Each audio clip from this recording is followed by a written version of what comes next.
నమస్తే, welcome to Bharati TV. నేను బాపయ్య.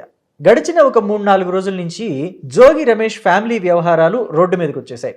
అంటే జోగి రమేష్ తనయుడు జోగి రాజు, అతని భార్య మేఘన, వీళ్ళిద్దరి కుటుంబ వ్యవహారం రోడ్డు మీదకి వచ్చేసింది. మొత్తం జోగి రమేష్ పొలిటికల్ జీవితానికి కూడా ఒక ఫుల్ స్టాప్ పెట్టేంతటి స్థాయిలో రగడ జరుగుతుంది. అంటే ఆ అమ్మాయి పెళ్ళైన తర్వాత ఒక 20 రోజులకే తన పుట్టింటికి పంపించేశారని, అదనపు కట్నం కోసం వేధించారని, అలాగే శారీరకంగా మానసికంగా హింసించారని, దాంతోపాటుగా హత్యా ప్రయత్నం కూడా చేశారని చెప్పి కంప్లైంట్ ఇచ్చింది. ఆ కంప్లైంట్లో అన్నిటికన్నా దారుణమైన విషయం ఏంటంటే అతను సంసారానికి అన్ఫిట్ అని కూడా అమ్మాయి పోలీస్ కంప్లైంట్లో మెన్షన్ చేసింది. అయితే దీని గురించే ఇప్పుడు అంతా మాట్లాడుకుంటున్నారు. 3-4 రోజుల నుంచి సోషల్ మీడియాలోను, మెయిన్ స్ట్రీమ్ మీడియాలోను వీడియోస్ కూడా వైరల్ అవుతున్నాయి. జోగి రమేష్ తనయుడు జోగి రాజువే నేను అన్ఫిట్, ఇదే కదా నువ్వు చెప్పించాలనుకున్నావు 10 మందిలో, ఎస్ చెప్తున్నాను మేఘనా అని చెప్పేసి అన్నాడు. అదొకటి. ఇంకొక వీడియో కూడా, మేఘనా నీకు జరిగింది అన్యాయమే, కానీ నీ పెయిన్ నా పెయిన్ కాదని చెప్పేసి అంటున్నాడు. అదేం లాజిక్కో అర్థం కాలేదు. అంటే నీ చావు నువ్వు చావు, నాకు సంబంధం లేదని అర్థమేమో తెలియదు. మొత్తం మీద ఈ వ్యవహారం ఇలా ఉంటే జోగి రాజీవ్ని, జోగి రమేష్ ఫ్యామిలీని అంటే వాళ్ళందరినీ కూడా కాపాడడానికి, వాళ్ళందరినీ సమర్థించడానికి వైసీపీ తయారైపోయింది. అంటే ఇది ఎక్కడి పాలిటిక్స్, ఇది ఎంత దౌర్భాగ్యమైన పాలిటిక్స్ అర్థం కాలేదు. నేను ఫేస్బుక్లో ఒక పోస్ట్ చూశాను. అది జగనన్న అడ్డానో ఏదో పేరుంది ఆ ఫేస్బుక్ పేజ్ నేమ్ కూడా. దాంట్లో ఒక కథను రాసుకొచ్చాడు ఒక వ్యక్తి. అది ఏంటి, ఎంత భయంకరంగా ఉంది అని అంటే ఒకసారి ఆ ఫోటో మీరు చూడండి. చూశారు కదా, ఈ ఫోటో సారాంశం ఏంటనేది నేను చెప్తాను. జోగిరాజు ఒకప్పుడు అమెరికాలో చదువుకుని వచ్చాడు కదా. ఆ అమెరికాలో చదువుకుంటున్న టైంలో అతనికి అక్కడ ఒక గర్ల్ ఫ్రెండ్ ఉండేదట.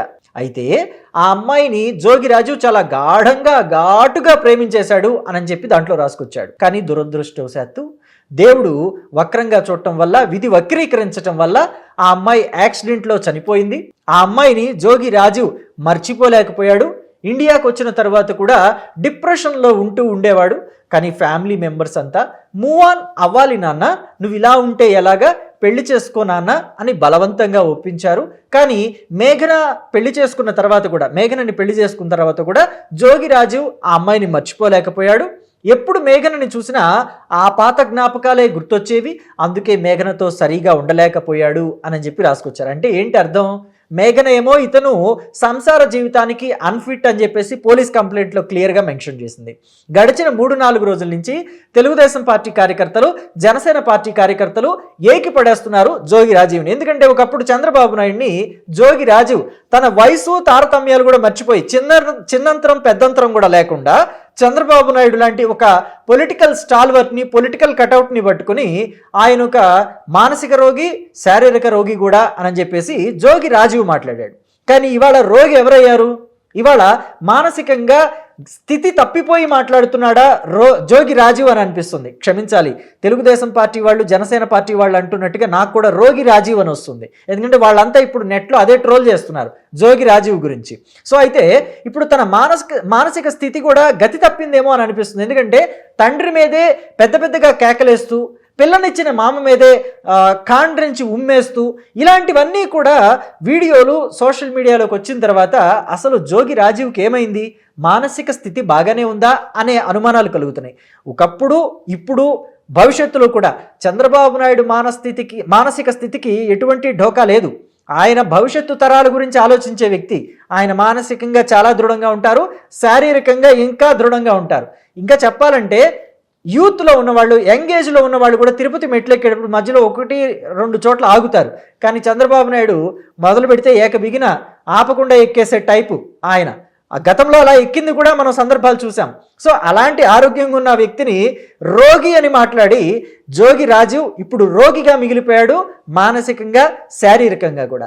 శారీరకంగా ఎలా అంటే మేఘనే చెప్పింది, ఇక మనం చెప్పక్కర్లేదు ఆ విషయం. సో మొత్తం మీద రోగి రాజు అని చెప్పి తెలుగుదేశం పార్టీ వాళ్ళంతా అంటుంటే, కాదు జోగి రాజు చాలా హెల్దీగా ఉన్నాడు, పాత జ్ఞాపకాలు వెంటాడుతున్నాయి, పాత ప్రేయసి గుర్తొస్తోంది అతనికి, ఆ ఘాటు ప్రేమని మర్చిపోలేకపోతున్నాడు, అసలు అతనంత ప్రేమికుడు ఈ ప్రపంచంలోనే లేడు అన్నట్టుగా వైసీపీ వాళ్ళంతా సమర్థించే ప్రయత్నం చేస్తున్నారు. అయితే ఇంత సమర్థించడానికి ప్రయత్నం చేస్తూ, ఇంత దిగజారుతూ సమర్థించడానికి ప్రయత్నం చేస్తున్న వాళ్ళు ఎవరైతే ఉన్నారో వాళ్ళ ఇంట్లో ఆడబిడ్డలు లేరా? వాళ్ళ ఇంట్లో అక్కా చెల్లెళ్ళకే ఇలాంటి పరిస్థితి, మేఘన లాంటి పరిస్థితి ఎదురైతే సంసారానికి అన్ఫిట్ అయిన ఒక మగవాడు ఆ విషయాన్ని దాచి వాళ్ళ ఇంట్లో ఆడవాళ్ళని పెళ్లి చేసుకోవడమే కాకుండా అదనపు కట్నం కోసం వేధిస్తే, హత్యా ప్రయత్నానికి పూనుకుంటే ఇవన్నీ వాళ్ళు తట్టుకోగలరా? అంటే మేఘన మన ఇంట్లో ఆడపిల్ల కాదుగా. సో ఎలా పోయినా పర్లా, ఎలా చచ్చినా పర్లా, మనకి రాజకీయాలే ఇంపార్టెంట్ అని అనుకునే వాళ్ళు ఎవరైతే ఉన్నారో వాళ్ళ మానసిక స్థితి గురించి మీరేమనుకుంటున్నారనేది దయచేసి కామెంట్ బాక్స్లో మెన్షన్ చేయండి. Thank you.